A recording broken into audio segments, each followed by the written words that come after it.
Next, I want to look at a couple of examples of rationalizing a denominator. It's a process we use to rewrite a fraction so that it contains no radical in its denominator.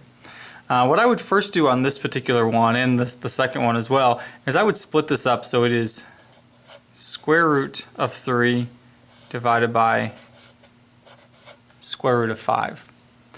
Now the process of rationalizing the denominator with a square root requires us to multiply top and bottom by that square root. This fraction here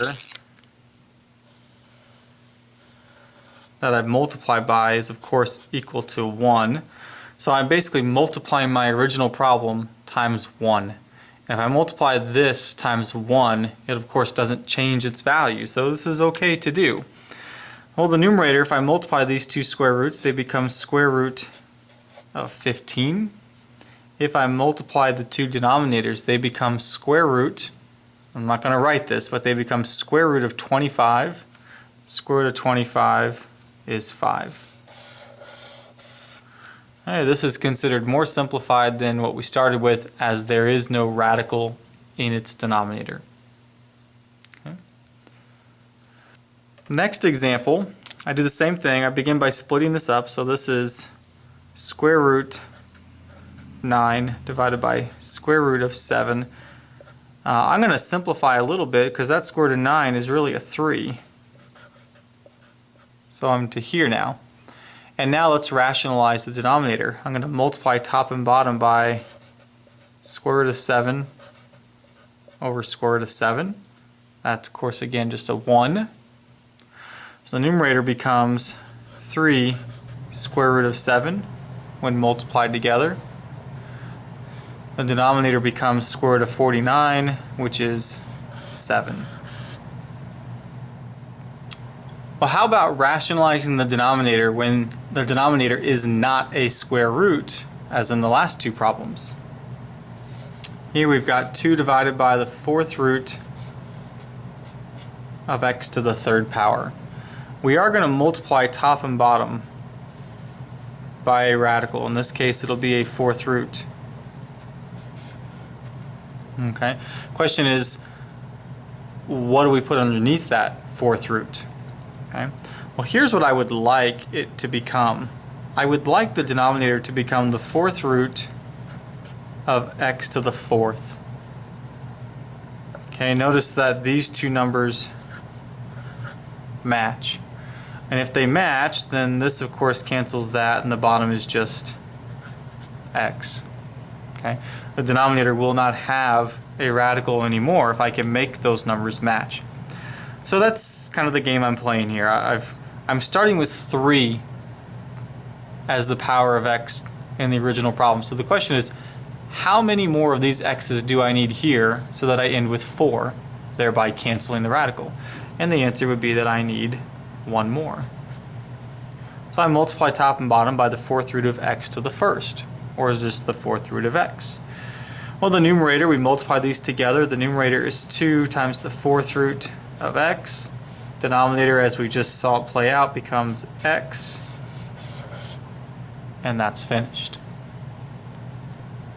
In this next problem, I again split it up first, so I've got the 5th root x squared divided by the 5th root of y cubed.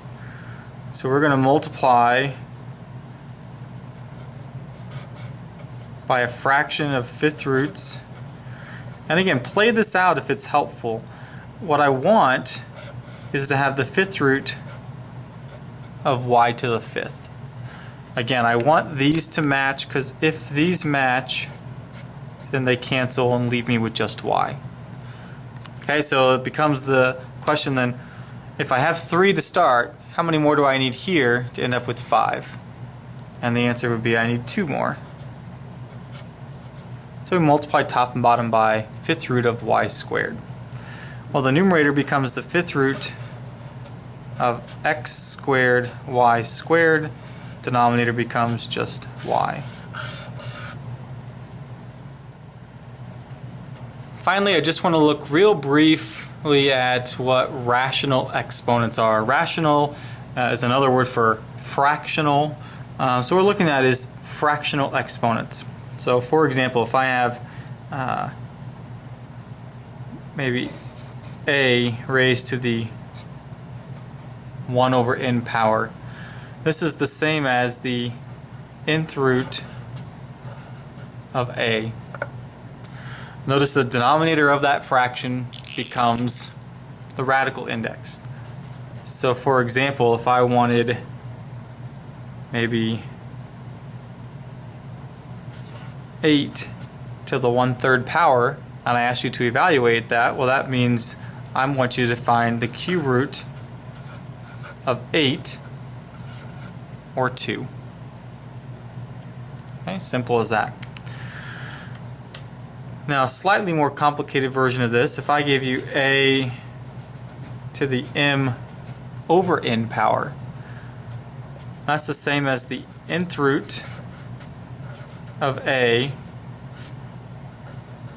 raised to the mth power.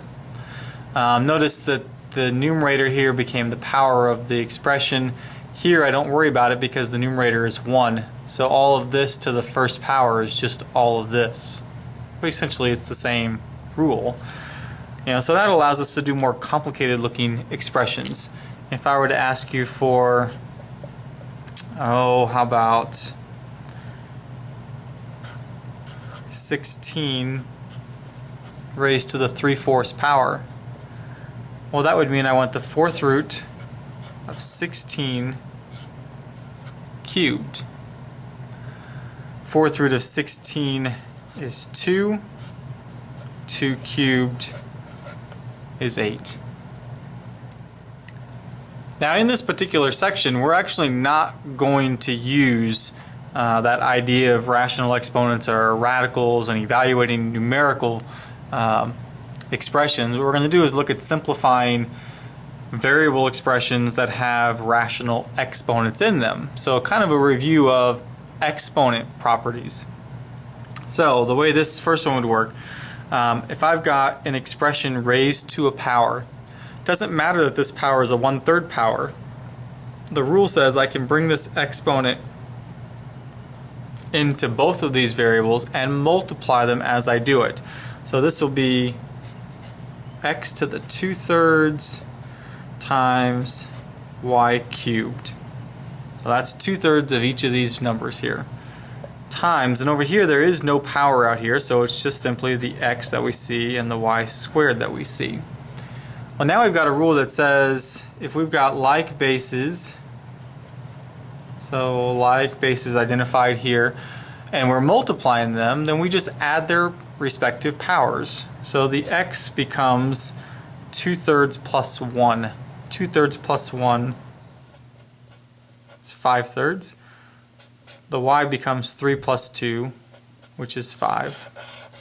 And that's finished. In this last example, final example, we've got expressions in parentheses that have no powers behind the parentheses, so nothing needs to come into the parentheses respective. I can just multiply them together. Really, the parentheses aren't really necessary. We could just have a multiplication symbol between these two fractions and that would be just fine.